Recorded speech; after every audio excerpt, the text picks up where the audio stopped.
Well, looky here. Ain't this a sight? Well, this is quite an exciting one. We've been eyeing Castle Country for a few weeks now. It looks a little bit like a Stardew Valley, but with the Wild West emphasis that you might expect from Roger Clark, who voiced Arthur Morgan in the iconic Red Dead Redemption 2 and actually takes on the role of the narrator in this one. Yeah, but this game is so much more than just a Wild West skin on a farming game. There's a lot more to it, and we'll break it all down for you now. And as it is a sponsored video, we have got a code of this game to give away. Just in the comments section, write your favourite farming sim game and we will pick someone at random. All right, what's it all about? Well, let's find out.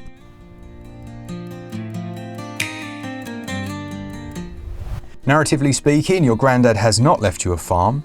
This one's set in the late 1800s in the Wild West, where you play as a pioneer travelling west to start a new life in the frontier town of Hill Valley. With that in mind, although there are narrative beats and things that occur, it's a little more organic and it's left up to you the direction that you take some of that narrative. Heading out west to carve out a better life. So moving on to gameplay then, and we mentioned in the intro, it does have a farm life aspect to it. You'll start your adventure by setting up a tent, start to build craft tables and shipping boxes, the things that you would expect in such a game.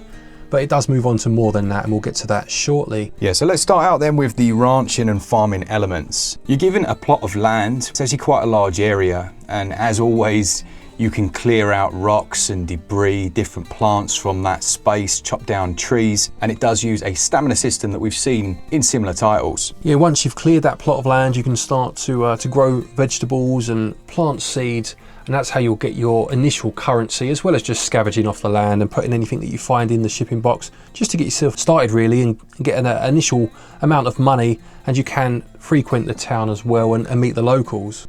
The town is filled with various inhabitants, and I think one of your earliest quests was to go and meet them all, wasn't it? Yeah, just to get to know them all, and obviously it has the relationship angle that you'd find in such games. You can give gifts to each of the inhabitants and start to build those relationships up, and this is shown by like a heart meter, isn't it, that you'll find within the options menu. Yeah, it will show the current relationship status of every single person, and you do get the option to start relationships with every adult within the town. Just don't do that. Yeah, not all of them. Not at the same time. Have some self-control. Now, the world is filled with a lot of wildlife, like a surprising amount of creatures. There are birds and deer, and you can hunt those. There's even like a stalking mechanic where you can specifically go on hunts to try and take some of them out and use their ingredients for various things. Their ingredients, that doesn't sound very nice, does It's a it? shocking way of putting it. Poor little fellows. Use their ingredients. Bambi, I've just taken your ingredients.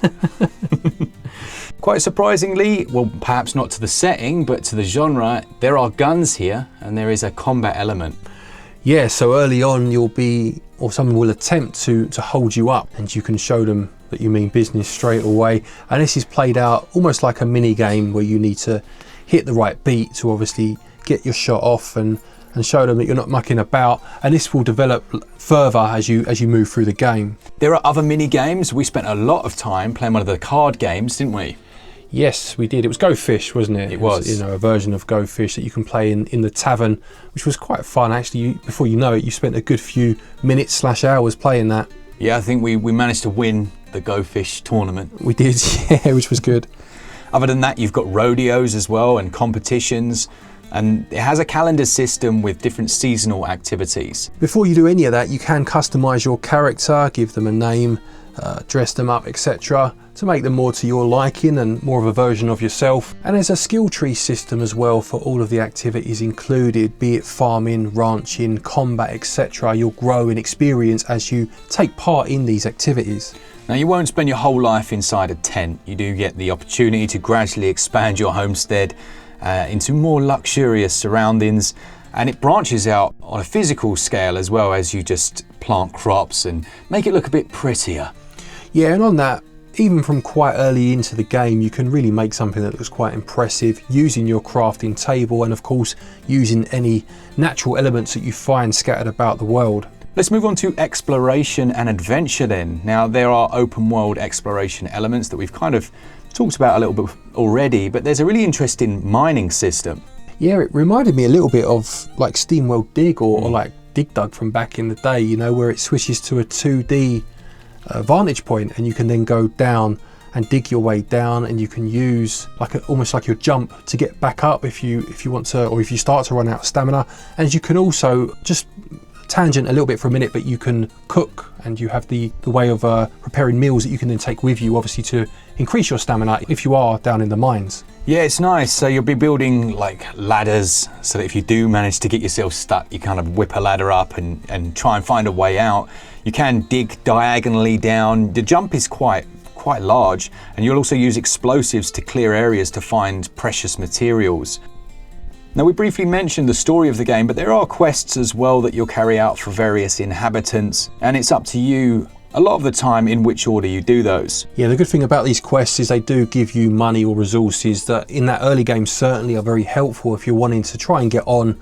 The money comes in very handy if you want to buy, say, the bigger backpack or a host of different crops. So it's a good idea to just keep an eye on these side quests. Now, a couple of tips really, well, one tip. Now, all of these games that use this stamina system, you know there's going to come a time where you're going to collapse and you're going to be returned somewhere. With this one, if your stamina hits 0 and you pass out, you'll arrive at the doctor, and the guy is an absolute cretin. Like, he's going to charge you 100 gold first time, and it's going to get progressively higher, isn't it? Yeah, and you just need to be careful, because even if you haven't run out of stamina, but you're out at night past a certain point, you'll collapse again. Yeah, 2 AM is the cutoff point, and then you'll pass out again. It takes a long time to get your first animals, so don't panic about that. Basically, if you look on the calendars, you'll see events that are coming up, things like the rodeo. There's also a livestock fair.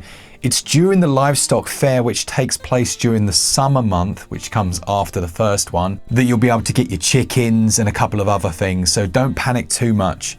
The only thing you will need to worry a little bit about is that the rodeo comes around, I think it's once a year, and that's where you'll buy your bull. So if you want to get one of those, you need to have the barn to store it. So you'll have had to have leveled up in a certain area to be able to do that. With the chickens though, you can make the chicken coop quite quickly and then just chill out, because you won't be able to get your chickens until later. From a visual standpoint, it takes clear inspiration from a few of my favorites, but it has a unique take, I think it's fair to say, with that pixel art style. Yeah, it definitely has a look of something like Stardew, which we've already mentioned in terms of its art style. But that it has a really charming pixel art style, and of course the setting itself is just quite unique, certainly in this type of game. I mean, I'm sure it has been done before, but the fact that it moves so far past just farming means that you see a lot of things you wouldn't necessarily otherwise see in a setting in this genre. Yeah, on the subject of performance, there's some minor performance drops, so it can go up to 60 frames per second, particularly when you're in the interiors. If there's a lot going on screen, you may see a few little drops here and there. I haven't had any crashes, which is great, and I will say when you're loading into a building, it's almost instant, but when you're moving from an interior to the exterior of the open world map, you will see a little bit of a longer loading time, around 4 or 5 seconds. Just a tiny bit of work to be done in that regard. The soundtrack as well is very fitting, but I think one of the most notable elements is that voice actor. Yeah, so he'll narrate your early adventures, and it's just, I don't know, it was quite surprising, wasn't it? Pleasantly so, to hear that voice as you start the game. Heart open, you'll discover a peace, pride, and companionship that city folks can only dream of. If you want to pick this one up digitally, it's going to set you back £19.99 or your regional equivalent. There is a physical available as well, and that's a standard physical, not a limited run or anything. And that's about £27.95 here in the UK, or your regional equivalents. Yeah, I mean, you're going to get as much time out of it as you want, really, owing to the nature of this type of game. But the fact it does have so many different elements to it, and ways that you can branch off from the standard farming, makes it stand out in a otherwise quite stacked genre. That's Cattle Country. Let us know in the comments what you think of it. As Glenn said, let us know your favourite game within this genre, and we will be giving away a copy of it. We'll announce that in a community post. Yeah, another thank you to the publishing team for sponsoring this video, and yeah, really fun game actually. We had a good time with this the other day. Thank you to our patrons and our channel members for your continued support, and to each and every one of you for watching our videos. Take care, and until next time, happy gaming.